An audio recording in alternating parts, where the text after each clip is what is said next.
जन्माला आल्यानंतर दोन गोष्टी ह्या होणारच आहेत. एक म्हणजे माणसाचा मृत्यू हा होणारच आहे आणि दुसरी गोष्ट म्हणजे इन्कम टॅक्स हा भरावा लागणारच आहे किंवा टॅक्स कोणत्याही पद्धतीने भरावा लागणारच आहे. आता अप्रत्यक्ष टॅक्स आणि प्रत्यक्ष टॅक्स असे टॅक्सचे दोन प्रकार असतात. आपण पार्लेजीचा बिस्किट पुडा जरी घेतला तरीसुद्धा त्याच्यावरती आपण जो टॅक्स देतो तो अप्रत्यक्ष टॅक्स असतो आणि इन्कम टॅक्स आपल्या सगळ्यांना माहिती आहे.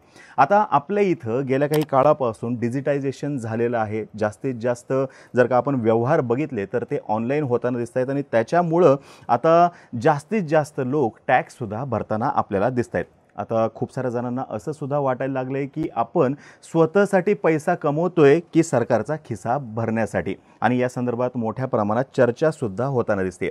सगळ्यात महत्त्वाचा प्रश्न टॅक्स भरणाऱ्यांकडून असा विचारला जातो की आपण इतका सारा टॅक्स भरतोय तरीसुद्धा इतर देशांशी तुलना करता आपल्याला म्हणाव्या तशा सुविधा मिळत नाहीत आणि त्या का मिळत नाहीत याचं उत्तरसुद्धा कोणाला सापडत नाही. पण जगामध्ये असेही काही देश आहेत जे त्यांच्या नागरिकांकडून अजिबात टॅक्स घेत नाहीत. उलट टॅक्स न घेता हे देश त्यांच्या नागरिकांना भारतापेक्षा जास्त सोयीसुविधा पुरवतात असं सुद्धा दिसून येतं. आता हे देश टॅक्स वसूलच करत नाही तर त्यांच्याकडे पैसा नेमका येतो कुठून आणि त्यांची इकॉनॉमी कशी चालते, यासोबतच या देशांप्रमाणे भारतामध्ये सुद्धा टॅक्स वसूल न करता आपल्या इथली इकॉनॉमी, आपली अर्थव्यवस्था सर्व्हाइव्ह करू शकते का, या सर्व प्रश्नांची उत्तरं आज आपण जाणून घेणार आहोत.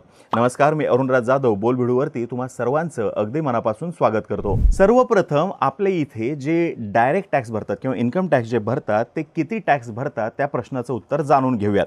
भारत सरकारनं आपल्या इथं व्यक्तींच्या इन्कमनुसार टॅक्सचे स्लॅब डिसाईड केलेले आहेत. जर तुमचं वार्षिक उत्पन्न 3 लाख रुपयांपेक्षा कमी असेल तर तुम्हाला कोणताही टॅक्स भरावा लागत नाही, परंतु त्याच्या पुढे जर का तुमचं इन्कम असेल तर मात्र तुम्हाला टॅक्स भरावा लागतो.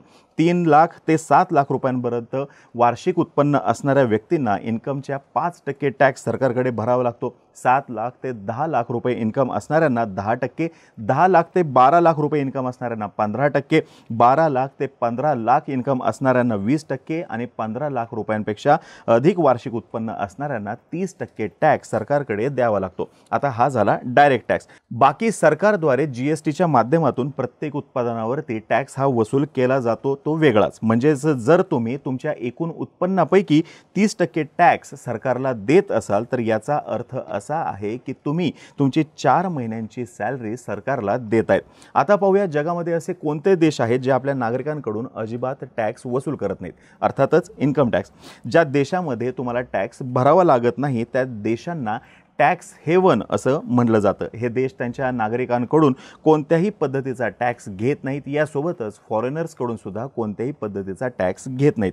या देशांमध्ये Bahamas, Panama, United Arab Emirates अर्थात UAE, कुवेत, ओमान, बहरीन आणि बर्मुडा या देशांचा समावेश होतो. जर तुम्ही या लिस्टवरती नजर टाकली तर तुमच्या लक्षात येईल हे देश एकतर कॅरेबियन बेटांमध्ये आहेत किंवा पश्चिम आशियामध्ये आहेत आणि यापैकी अनेक देश भारतापेक्षा खूप जास्त पुढारलेले आहेत असं आपण म्हणू शकतो. आता नागरिकांकडून टॅक्स न घेताही या देशांची इकॉनॉमी नेमकी कशी चालते ते समजून घेऊयात. नागरिकांकडून टॅक्स न घेता सुद्धा या देशांमध्ये तिथल्या नागरिकांना मोठ्या प्रमाणामध्ये सुविधा मिळतात. यामागचं सगळ्यात महत्त्वाचं कारण आहे त्या देशाचं असलेलं उत्पन्न, जे की त्यांच्या इथे उपलब्ध असलेल्या नॅचरल रिसोर्सेसमधून त्यांना मिळतं. उदाहरण जर का द्यायचं झालं तर पश्चिम आशियातील UAE, कुवेत, बहरीन यांसारखे देश जे आहेत हे तेल, वायू आणि खनिजांसारख्या नॅशनल रिसोर्सेसने समृद्ध आहेत. ते त्यांची इतर देशांमध्ये निर्यात करून मोठ्या प्रमाणामध्ये महसूल सुद्धा मिळवतात. संयुक्त अरब अमिराती, कुवेत यांचं जर का उदाहरण घ्यायचं म्हटलं तर हे देश सरकारी खर्चासाठी तेल निर्यातीतून मिळणाऱ्या उत्पन्नावरती अवलंबून असतात. आता एकूण त्यांची इकॉनॉमी जी आहे तीच या तेल आणि नैसर्गिक वायू यांच्या निर्यातीवरती अवलंबून आहे आणि त्याच्यामुळे त्यांना नागरिकांकडून टॅक्स वसूल करण्याची गरज भासत नाही.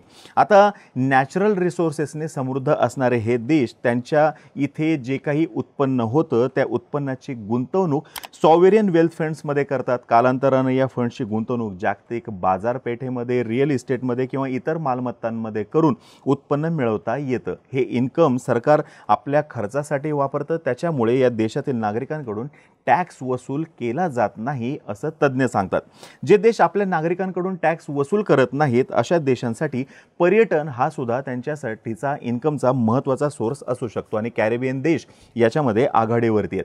बहामास, बर्मुडा यांसारख्या देशांची अर्थव्यवस्था ही पूर्णपणे पर्यटनावरती अवलंबून आहे. या देशांना सर्वाधिक उत्पन्न पर्यटनाच्या व्यवसायाद्वारे मिळतं. या देशांची अर्थव्यवस्था ही इतर देशातून त्यांच्या देशामध्ये येणाऱ्या पर्यटकांच्या संख्येवरती अवलंबून आहे आणि हे देश पर्यटनासंदर्भातल्या विविध सेवा, हॉटेल, लक्झरी वस्तू यांच्यावरती टॅक्स लावून फॉरेनर्सकडून मोठ्या प्रमाणामध्ये इन्कम मिळवतात आणि अशा प्रकारे त्यांच्या मूळ नागरिकांवरती कोणत्याही पद्धतीचा टॅक्स न लावता या देशांची इकॉनॉमी चालते. याशिवाय काही देश इंटरनॅशनल बिझनेसला अट्रॅक्ट करण्यासाठी टॅक्स फ्री एन्व्हायरमेंट तयार करतात. ते बाहेरील व्यावसायिकांना आणि त्यांच्या व्यवसायांना आपल्या देशामध्ये येण्यासाठी प्रोत्साहन देऊन नव्या नोकऱ्या निर्माण करतात आणि त्याच्यानंतर ते बिझनेसेस लायसन्स आणि इनडायरेक्ट टॅक्सद्वारे इन्कम कमवतात. झिरो इन्कम टॅक्स असलेल्या काही देशांमध्ये सरकार इम्पोर्ट आणि एक्सपोर्ट यांवरती टॅक्स लावतं. त्याच्यामुळे व्यक्ती आणि बिझनेस यांच्यावरती कमी टॅक्स लावून अधिक इन्कम मिळवता येतं. आता सिंगापूर यासारख्या देशाचा समावेश या ठिकाणी आपण याच्यामध्ये करू शकतो. सिंगापूर हा देश त्यांची अर्थव्यवस्था जी आहे त्याला चालना देण्यासाठी आंतरराष्ट्रीय व्यापार आणि शिपिंग याच्यावरती जास्तीत जास्त कॉन्सन्ट्रेट करताना दिसून येतो. याशिवाय झिरो इन्कम टॅक्स असलेले काही देश सार्वजनिक क्षेत्रामध्ये कमी हस्तक्षेप असणाऱ्या मॉडेलचा स्वीकार करताना दिसून येतात. अशा देशांमध्ये सार्वजनिक सेवांचं खाजगीकरण झालेलं असतं. त्याच्यामुळे येथे सरकारला मोठ्या सरकारी कार्यक्रमांसाठी जर का निधी लागणार असेल तर तो निधी द्यायची गरज लागत नाही आणि अशा प्रकारे सरकारच्या खर्चाची बचत होते आणि महसुलाची आवश्यकता कमी भासते. उदाहरणार्थ काही देशांची सरकारं फक्त आवश्यक सार्वजनिक सेवा पुरवतात तर इतर सेवा खाजगी क्षेत्राद्वारे पुरवल्या जातात. त्याच्यामुळे सरकारचा स्वतःचा खर्च कमी होतो. आता प्रश्न असा आहे की जर का हे देश अशा प्रकारे उपाययोजना करून त्यांच्या नागरिकांकडून टॅक्स वसूल करू शकत नाहीत किंवा वसूल करत नाहीत तर भारत सरकार हे का करत नाही? तर भारतामध्ये सध्या विविध प्रकारचे टॅक्स असल्याचं आपल्याला दिसून येतं. इन्कम टॅक्स आहे, कॉर्पोरेट टॅक्स आहे, GST आपल्याला दिसून येतो, एक्साईज ड्युटी वेगळी, कस्टम ड्युटी वेगळी, असे वेगवेगळे टॅक्स आपल्या इथं असल्याचं आपल्याला दिसतं.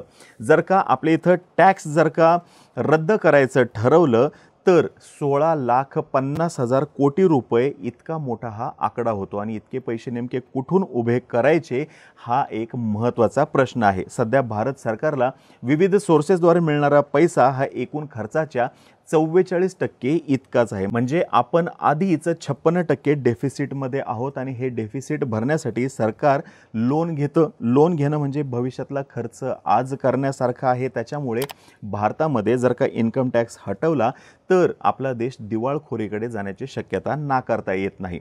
सरकार विविध कल्याणकारी योजना सुद्धा राबवताना आपल्या इथं दिसून येतं. म्हणजे मनरेगा घ्या, लाडकी बहीण योजना घ्या किंवा इतर कोणत्याही योजना ज्या आहेत या योजनांसाठीचा पैसा सरकारला उभा करावा लागतो. आपल्या इथं जर का आपण बघितलं लोन घेणं हा पर्याय तसा बिलकुल योग्य नाही आहे. कारण की लोन जर का घ्यायचं म्हटलं तर उद्या जाऊन त्याचा भुर्दंड हा परत सामान्य नागरिकांवरतीच येत असतो. मग भारताकडे या सर्व परिस्थितीवरती काही सोल्युशन आहे का? तर असं सांगितलं जातं सोल्युशन म्हणून देशामध्ये डायरेक्ट टॅक्स भरणाऱ्या नागरिकांची संख्या वाढवणं हे त्यातल्या त्यात सर्वाधिक सोपं असल्याचं सांगितलं जातं. सध्या देशाच्या एकूण लोकसंख्येपैकी केवळ 6% नागरिकच आपल्या इथं इन्कम टॅक्स भरतात. म्हणजेच देशाच्या 50% खर्चाचा भार हा केवळ 6% लोक उचलताना आपल्याला दिसून येतात. सरकारला हा आकडा येणाऱ्या काळामध्ये वाढवावा लागेल. यासाठी सरकार ॲग्रिकल्चर टॅक्स आणू शकतं असं सांगितलं जातं. पण गेल्या काही वर्षापासून याची सातत्याने चर्चा जरी होत असली तरी सुद्धा सरकार हा निर्णय घेताना दिसत नाहीये. देशातील बहुतांश शेतकरी हे गरीब जरी असले तरी सुद्धा श्रीमंत शेतकऱ्यांची आपल्या इथं काही कमी नाहीये. हे शेतकरी मोठमोठ्या गाड्यांमध्ये फिरतात, आपल्या मुलांना विदेशात शिकवण्यासाठी पाठवतात असं एक ऑब्झर्वेशन वारंवार सांगितलं जातं आणि म्हणून सरकारने अशा शेतकऱ्यांकडून टॅक्स वसूल करावा अशी अपेक्षा व्यक्त केली जाते. आजही भारतामध्ये सुमारे 58% नागरिक हे शेतीच्या व्यवसायावरती अवलंबून आहेत. मात्र हे क्षेत्र टॅक्सच्या अंतर्गत येत नसल्यामुळे आपसुकच एवढी मोठी लोकसंख्या कोणत्याही पद्धतीचा डायरेक्ट टॅक्स भरत नाही अशी ओरड केली जाते. सरकार या क्षेत्राला टॅक्सच्या अंतर्गत आणून आपल्या महसुलामध्ये वाढ करू शकते का? निश्चितपणे वाढ करू शकते.